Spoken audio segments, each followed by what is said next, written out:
Beautician சொல்லும்போது இப்போ பக்கத்தில் ஒரு பார்லரில் வந்து பார்த்தீங்கன்னா உங்களுக்கு ரொம்ப தியரிட்டிக்கல் நாலேஜ் வந்து இருக்காது. ஸ்கின்னுனா என்ன, ஸ்கின்னுக்குள்ளே வந்துட்டு என்னெல்லாம் நடக்குது, ஸ்கின்னோட பிஹெச் லெவல் என்ன, ஸ்கின் என்னென்ன ஒர்க் பண்ணுது, நிறைய பேர் க்ரூம் பண்ணிக்க மாட்டாங்க. இப்போ வந்து எல்லாருமே அந்த மைண்ட் மாறிடுச்சு. இப்போ நிறைய வந்து சோஷியல் மீடியா வந்துருச்சு. நார்மலாக ஒரு கல்யாண பொண்ணு தான் மேக்கப் பண்ணும் அப்படிங்கிற காலம் போய் ஒரு ஸ்க்ரீனில் வந்து தெரியணும் அப்படின்னாலே அவங்க வந்து அவங்களுக்கு க்ரூம் படிக்கணும் அப்படின்னு நினைக்கிறாங்க. ஏஐ வந்ததுனால நிறைய டவுன் ஆகிடுச்சு. ஆனால் நம்ம இந்த பியூட்டி ஃபீல்டை பொறுத்த வரைக்குமே இன்னும் வந்துட்டு அதோட கிராஃப் வந்து அதிகமாக தான் ஆகிட்டுருக்கு. நான் இந்த ஃபீல்டுக்கு வரும்போது அப்படின்னு நினைக்கும் போதுமே பியூட்டிஷியன் அப்படின்னாலே வந்துட்டு ஏதோ ரொம்ப ஒரு கீழ்மட்டமாக அதை வந்து யோசிக்கிறது, கேஸ்ட் ரிலேட்டடாக யோசிக்கிறது. நிறைய பேர் அப்படி தான் யோசிப்பாங்க. அவங்க ஒரு பியூட்டிஷியனா கேவலமான தொழில் மாதிரி அந்த மாதிரியே சொல்ல ஆரம்பிச்சிடும்.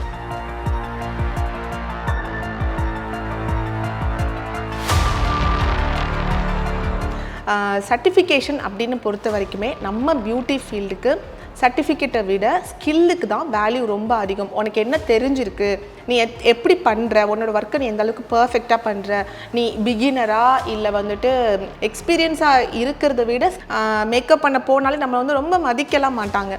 நம்ம ஊரில் வந்து இவங்க ஒரு பியூட்டிஷியன் நம்ம சொல்கிறதுக்கு கூட நமக்கு வந்து வராது. ஆனால் நான் வந்து அதை விட்டுக்கிட்டு இந்த ஃபீல்டுக்கு வரும்போது நான் அதிகமான அளவுக்கு திட்டு தான் வாங்கியிருக்கேன். அதாவது இப்போ நிறைய பேர் வந்துட்டு இந்த ஃபீல்டுக்குள்ளே வரலாமா, பியூட்டி ஃபீல்டுக்குள்ளே வரலாமா, ஃபீல்டு எப்படி இருக்குது, படிக்கலாமா வேண்டாமான்னு ஒரு மைண்ட் செட்டில் இருக்காங்கன்னா அவங்களுக்கு நான் சொல்ல வர வேண்டியது, நான் இதில் வந்து ஓப்பனாக இதில் இருக்கிற உண்மையை நான் வந்து சொல்லிடுறேன். இத்தனை வருஷமாக 12 வருஷமாக நான் ஃபீல்டில் இருக்கிறேன் இல்லையா, அதோட உண்மையை நான் சொல்லிடுறேன்.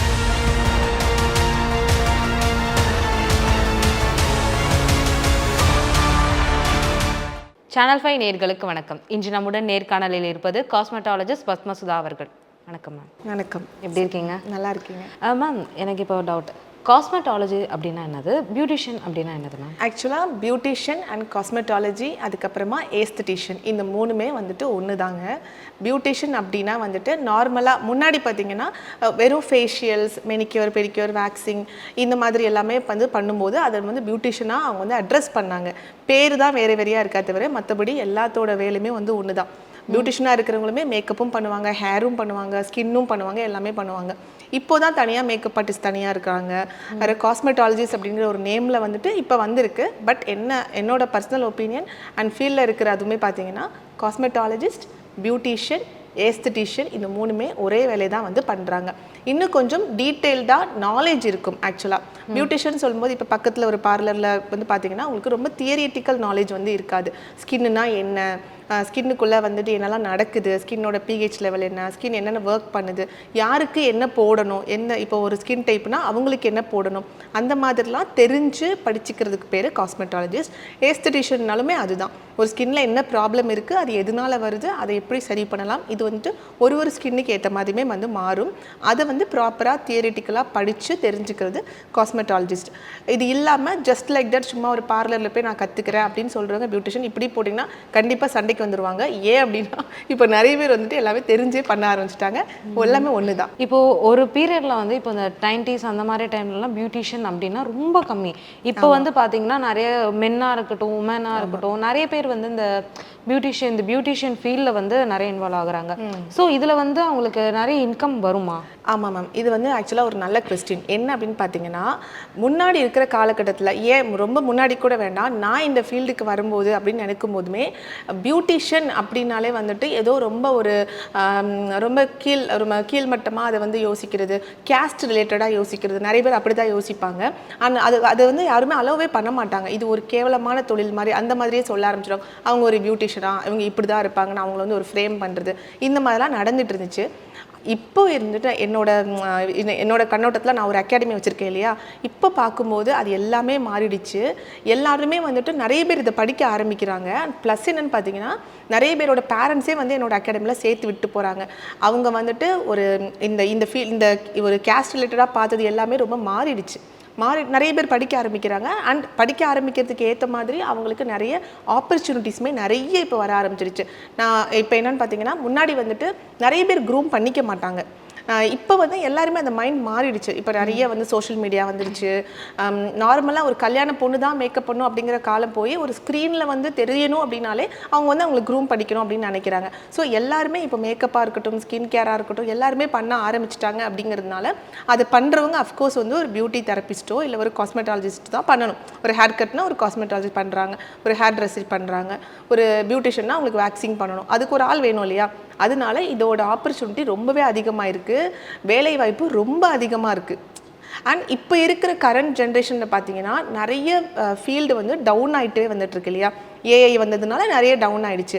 ஆனால் நம்ம இந்த பியூட்டி ஃபீல்டை பொறுத்த வரைக்குமே இன்னும் வந்துட்டு அதோட கிராஃப் வந்து அதிகமாக தான் ஆகிட்டுருக்கு. ஓகேங்களா, ஏன் அப்படின்னு கேட்டிங்கன்னா படித்து முடித்த கையோட வேலை கிடைக்குது அப்படிங்கிற ஃபீல்டு வந்து ரொம்ப ரொம்ப கம்மி தான்.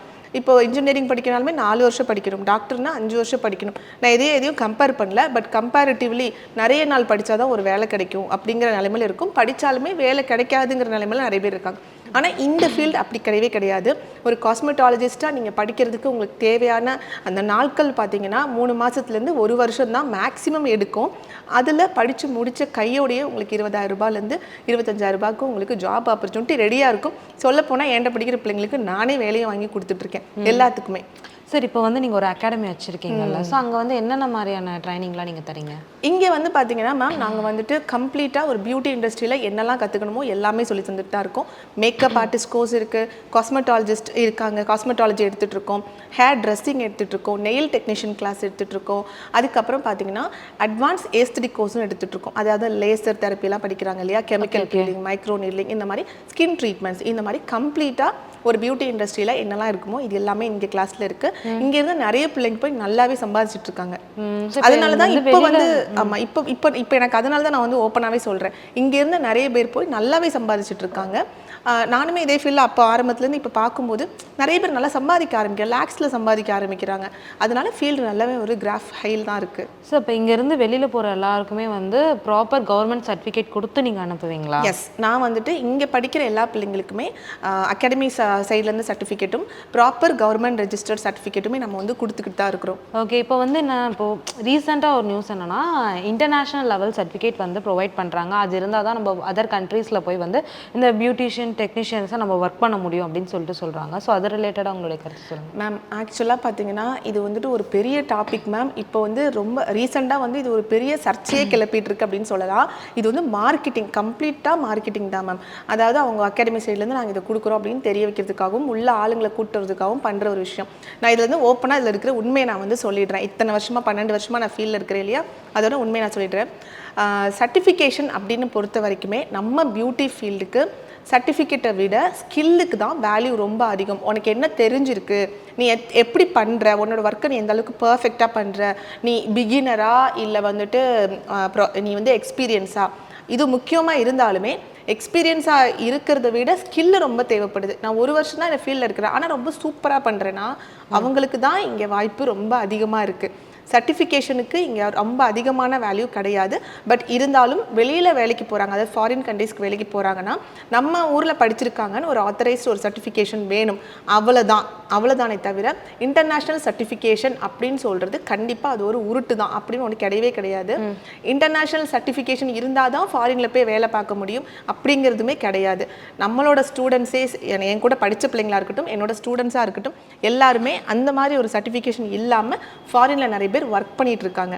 ஸோ அது ஒரு ப்ரூஃபாகவே என்னால் காமிச்சிக்க முடியும். ஸோ இன்டர்நேஷ்னல் சர்டிஃபிகேட் அப்படிங்கிறது டோட்டலாக ஒரு மக்களை வந்து ஏமாற்றக்கூடிய ஒரு விஷயமா தான் நான் பார்க்குறேன். அப்படி ஒன்றும் கிடையவே கிடையாது. ஓகே, நீங்கள் ஆஸ் அ உமன் இந்த பியூட்டி இப்போ நீங்கள் சொன்னீங்க ஒரு 12 இயர்ஸ்க்கு முன்னாடி வந்து நான் அந்த ஃபீல்டில் வந்து நான் ஸ்டார்ட் பண்ணேன். அப்போவே வந்து பியூட்டிஷியன்னா வந்து ஓகே அவங்க சினிமாவுக்கு தான் பண்ணுவாங்க, இல்லை கல்யாணத்துக்கு கூட அவ்வளோ பண்ண, இப்போ தான் வந்து மென்னுக்கெலாம் பண்ணுறாங்க.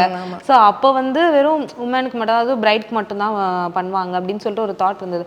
அப்போ நீங்கள் ஃபேஸ் பண்ண ஸ்ட்ரகிள்ஸ், ப்ராப்ளம்ஸ் அது மாதிரி ஏதாவது இருக்கா? ஆமாம் மேம், நான் ரொம்ப ப்ராப்ளம்ஸை ஃபேஸ் பண்ணி தான் வந்தேன். ஸ்ட்ரகிள்ஸ் அப்படின்னு பார்த்தீங்கன்னா நான் சொன்ன மாதிரியே அப்போ வந்து நிறைய பேர் இதை அக்செப்ட் பண்ணிக்கல. பியூட்டிஷியன் அப்படின்னு சொல்லும்போது ரொம்ப சீப்பாக அவங்கள ட்ரீட் பண்ணுறது, மேக்கப் பண்ண போனாலே நம்ம வந்து ரொம்ப மதிக்கலாம் மாட்டாங்க. நம்ம ஊரில் வந்து இவங்க ஒரு பியூட்டிஷியன் நம்ம சொல்கிறதுக்கு கூட நமக்கு வந்து வராது. ஏன்னா நான் என்னோட கிராஜுவேஷன் பார்த்தீங்கன்னா நான் எம்எஸ்சி சாஃப்ட்வேர். ஆனால் நான் வந்து அதை விட்டுக்கிட்டு இந்த ஃபீல்டுக்கு வரும்போது நான் அதிகமான அளவுக்கு திட்டு தான் வாங்கியிருக்கேன். எதுக்கு நீ இந்த ஃபீல்டுக்குள்ளே போகிற, அதுவும் இதை விட இதில் அதிகமாக சம்பாதிக்கலாங்கிறது என்னுடைய தாட்டு. அதனால தான் நான் இதுக்கே வந்தேன். ஆனால் அதை யாருமே அக்செப்டே பண்ணிக்கல. இதை ஒரு கேஸ்ட் ரிலேட்டடாகவும் இதை வந்து ரொம்ப கீழ்த்தரமாக பார்க்குற மாதிரி தான் இருந்துச்சு. அதை தாண்டி சக்ஸஸ் பண்ணி வர்றதுக்கு எனக்கு இத்தனை வருஷம் ஆகிட்டுருக்கு. இப்போ என்னை வந்து அந்த மாதிரி பார்த்தவங்க எல்லாரோட மைண்ட் செட்டும் மாறி இருக்கு. ஏன்னா நான் இதை வந்து நான் அடுத்த லெவலுக்கு கொண்டு போயிருக்கேன். அதுக்கு என்ன வேணும் அப்படின்னு பார்த்தீங்கன்னா, படித்து முடித்து நீங்கள் இந்த நிலைமைக்கு வரதுக்கு கொஞ்சம் டைம் எடுக்கும். ஓகேங்களா. பொறுமையாக அந்த கன்சிஸ்டண்ட்டாக ஒரே விஷயத்த பண்ணணும், ஹார்ட் ஒர்க் போடணும். அதில் நிறைய விஷயங்கள் இருக்குது. படித்து முடித்த உடனே நானும் அதே மாதிரி ஆயிட முடியுமானா அதுக்கு கொஞ்சம் டைம் எடுக்கும். ஹார்ட் ஒர்க் அண்ட் கன்சிஸ்டன்சி இது ரெண்டும் இருந்தால் நம்ம வந்து நல்லா சக்ஸஸ் பண்ணிடலாம் மேம். ஸோ இப்போ நான் ஒரு பிஸ்னஸ் வந்து ஸ்டார்ட் பண்ண போகிறேன் அப்படின்னு சொல்லிட்டு ஒரு யங் ஆண்டர்பிரினர் இருக்காங்கன்னு வச்சுக்கோங்களேன். ஸோ அவங்களுக்கு வந்து உங்களை மாதிரி நிறைய ப்ராப்ளம்ஸ் வந்து ஃபேஸ் பண்ணக்கூடிய ஒரு சுச்சுவேஷன் இருக்கும். அந்த மாதிரி ஸ்டார்ட் பண்ணணுன்ற ஒரு ஐடியாவில் நின்றுட்டு தயங்குறாங்களா பற்றிய பெண்கள், அவங்கள்ட்ட நீங்கள் சொல்ல வர கருத்து ஏதாவது இருக்கா? ஸ்டார்ட் பண்ணலாமா வேணாமா?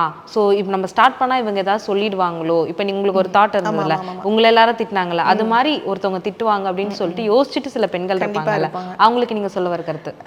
அதாவது இப்போ நிறைய பேர் வந்துட்டு இந்த ஃபீல்டுக்குள்ளே வரலாமா, பியூட்டி ஃபீல்டுக்குள்ளே வரலாமா, ஃபீல்டு எப்படி இருக்குது, படிக்கலாமா வேண்டாமான்னு ஒரு மைண்ட் செட்டில் இருக்காங்கன்னா அவங்களுக்கு நான் சொல்ல வர வேண்டியது, பியூட்டி ஃபீல்டு வந்து பார்த்திங்கன்னா நல்ல ஒரு கிராஃப் வந்து நல்லா ஏறிட்டே போயிட்டுருக்கு, நல்லா ஹையில் இருக்குது. அந்த மாதிரி ஒரு ஃபீல்டு தான். நல்லா சம்பாதிக்க முடியும், இமீடியட்டாகவும் சம்பாதிக்க முடியும். அதனால யாராவது உங்களை டவுன் பண்ணுறாங்க முடிஞ்ச அளவுக்கு அவங்களுக்கு எக்ஸ்பிளைன் பண்ணிவிட்டு நீங்கள் வந்து படிக்க வரதான் என்னை பொறுத்த வரைக்கும் ஒரு நல்ல விஷயமா பார்க்குறேன். ஏன்னா சொல்கிறவங்க இது இல்லை, எதை பண்ணாலும் அவங்க சொல்ல தான் போகிறாங்க. இந்த ஃபீல்டில் மட்டுமா சொல்கிறாங்க, எந்த ஃபீல்டாக இருந்தாலும் நம்மளை குறை சொல்கிறவங்களும், நம்ம வளர்ந்தாலும் நம்மளை சொல்ல போகிறாங்க, நம்மளை வந்து ஒன்றும் பண்ணாமல் இருந்தாலும் நம்மளை சொல்ல தான் போகிறாங்க. ஸோ குறை சொல்கிறவங்க ஒரு பக்கம் சொல்லிக்கிட்டே இருக்கட்டும். நீங்கள் உங்களோட வளர்ச்சியை பார்த்து நீங்கள் என்ன டிசைட் பண்ணுறீங்க, உங்களுக்கு அதில் இன்ட்ரெஸ்ட் இருந்ததுன்னா நீங்கள் தாராளமாக வரலாம். மணி மோட்டிவாக வராமல் இன்ட்ரெஸ்ட் இருந்தால் நீங்கள் வந்தீங்கன்னு வச்சுக்கோங்களேன், கொஞ்சம் ஹார்ட் ஒர்க் போட்டிங்கன்னா ஒரு 2-3 வருஷத்துக்கு சக்ஸஸ் பண்ண முடியும். ஸோ சொல்கிறவங்கள நம்ம காதில் வாங்காமல் போகிறது நல்லது. நான் அப்படி தான் வந்தேன். ஆக்சுவலாக நிறைய பேர் சொன்னாங்க, காதில் வாங்காமல் நம்ம வந்ததுனால தான் சக்ஸஸ் பண்ண முடியுது. எடுத்து மைண்டில் போட்டேன்னா நமக்கு தான் வந்து ஸ்ட்ரெஸ் அதிகமாக இருக்கும். ஸோ இதில் அண்ட் இன்னொரு முக்கியமான விஷயம் சொல்லிக்கிறேன், பியூட்டி இண்டஸ்ட்ரியை பொறுத்த வரைக்கும் ஒர்க் லைஃபும் பர்சனல் லைஃபையும் பேலன்ஸ் பண்ண நல்லா தெரிஞ்சிருக்கணும். அப்போ வந்து உங்களுக்கு இது நல்லாயிருக்கும். ஏன்னா வந்து ஃபேமிலியை நம்ம பார்க்கணும். காலையில் ஒரு 3 மணிக்கு முகூர்த்தம் போக வேண்டியிருக்கும். குழந்தைங்கள்லாம் இருந்தாங்கன்னா அதையும் நம்ம பார்த்துக்க வேண்டியிருக்கு. அந்த மாதிரி நம்ம ஏன்னா லேடிஸை பொறுத்த வரைக்குமே வீட்டையும் பார்த்துக்க வேண்டிய கட்டாயம் இருக்குது. வீட்டை ஃபுல்லாக உதறி தள்ளிட்டு நீங்கள் ஃபீல்டுக்கு வாங்கன்னு நம்ம சொல்ல முடியாது. நம்ம வந்து வீட்டில் அவங்க சமைக்கணும், குழந்தைய பார்க்கணும், ஹஸ்பண்டை பார்க்கணும், இதெல்லாமும் இருக்குது. இதையும் அதையும் பேலன்ஸ் பண்ணி ப்ராப்பராக கொண்டு போனாங்கன்னா அவங்க லைஃப்லேயும் சரி இதுலேயும் ஃபீல்ட்லேயும் அவங்களால சக்ஸஸ் பண்ண முடியும் மேம். Okay ma'am. இப்போ இந்த ரீசெண்டாக ஒரு 5 இயர்ஸ் ஒரு 6 இயர்ஸ்க்கு இதுக்கு இந்த டிவிஷனில் தான் க்ரூம் மேக்கப் அப்படின்னு சொல்லிட்டு ஒன்று இப்போ வைரல் ஆகிட்டு இருக்கு. ஸோ இப்போ அந்த டைம்லலாம் இப்போ நீங்கள் கெரியர் ஸ்டார்ட் பண்ணும்போது அதுக்கு முன்னாடி சரி மேக்கப்னா அது கேர்ள்ஸ்க்கு மட்டும்தான், பாய்ஸ்க்கு மேக்கப் கிடையாது. ஜஸ்ட் பவுடர் போட்டு குங்குமம் வச்சுட்டு இல்லை சந்தனம் வச்சுட்டு அது மாதிரி நிற்பாங்க. ஸோ என்னை பொறுத்த வரைக்கும் பார்த்தோன்னா இவங்க ஒரு மென் மேக்கப் பண்ணுறாங்கன்னா அவங்களுக்கு ஏற்ற மாதிரியே அவங்களுக்கு இந்த காஸ்மெட்டாலஜிஸ்ட் அது ஒரு மென்னு தான் அது பண்ணுவார். ஸோ ஆண்களுக்கும் அது மேலே ரொம்ப ஈர்ப்பு இருக்குது. கண்டிப்பாக இருக்குது மேம். இப்போலாம் பார்த்தீங்கன்னா ரீசெண்டாக ஒரு இதுக்கு போகும்போது ஒரு மேரேஜுக்கு புக் பண்ணியிருக்காங்க. பிரைடுக்கே புக் பண்ணல மேம். பிரைடே வந்துட்டு நார்மலான ஒரு மேக்கப் தான் வந்திருக்காங்க. ஆனால் க்ரூம் அவர் ஒரு மேக்கப் ஆர்டிஸ்ட் வச்சு மேக்கப் போட்டு வந்துருக்கிறாரு. ஸோ அது பார்த்தீங்கன்னா அதுவும் ஒரு ஹெல்த்தியான ஒரு இதாக தான் நான் பார்க்குறேன். அப்போ அவங்களுக்கு அது புரியுது. ஒரு கேர்ள்ஸ் மேக்கப் போடும்போது அவரும் அதை மதிப்பார். அவர் பண்ணும்போது அவர் அதையும் மதிக்கிறதுக்கான வாய்ப்பு தான் அதிகமாக இருக்குது. அவங்களுக்கு மட்டும் க்ரூம் பண்ணக்கூடாதா என்ன, அவங்களும் பண்ணிக்கிட்டுமே, அழகாக தெரியட்டுமே. ஸோ அது நல்ல விஷயமா தான் நான் பார்க்குறேன். அது இப்போ நிறையவும் ஆகிட்டுருக்கு. அண்ட் பியூட்டி இண்டஸ்ட்ரியில் படிக்கவுமே இப்போ நிறைய பேர் வராங்க. மேக்கப் ஆர்டிஸ்ட் நிறைய ஜென்ஸ் இருக்காங்க, சூப்பராக பண்ணுறாங்க. லேடிஸை வேற சூப்பராக சாரி ட்ரைப்பிங் பண்ணுறதா இருக்கட்டும், ரொம்ப அழகாக பண்ணுறாங்க. ஆமாம், கேர்ள்ஸை ஜென்ஸ் தான் அழகாக சாரி பண்ணுறது, மேக்கப் பண்ணுறது அதெல்லாம் ரொம்ப சூப்பராகவே இருக்குது. அது பார்க்குறதுக்கு நல்லாவும் இருக்குது. அதை அவங்க கண்டினியூ பண்ணட்டும். யாராவது இனிமேல் வரணும்னு நினச்சாங்களும் தாராளமாக வாங்க. இன்ட்ரெஸ்ட் எடுக்கணும். அதை பண்ண தெரிஞ்சு அழகாக பண்ணுறாங்கன்னா தாராளமாக வரலாம். நல்ல ஃபீல்டு தான். அழகியல் மற்றும் எப்படி அந்த தொழிலில் சாதிக்கலாம் அப்படின்னு சொல்லிட்டு பெண்களுக்கும் எங்களுக்கும் ஒரு விழிப்புணர்வு தந்ததுக்கு ரொம்ப நன்றி ma'am. Thank you. Thank you so much ma'am.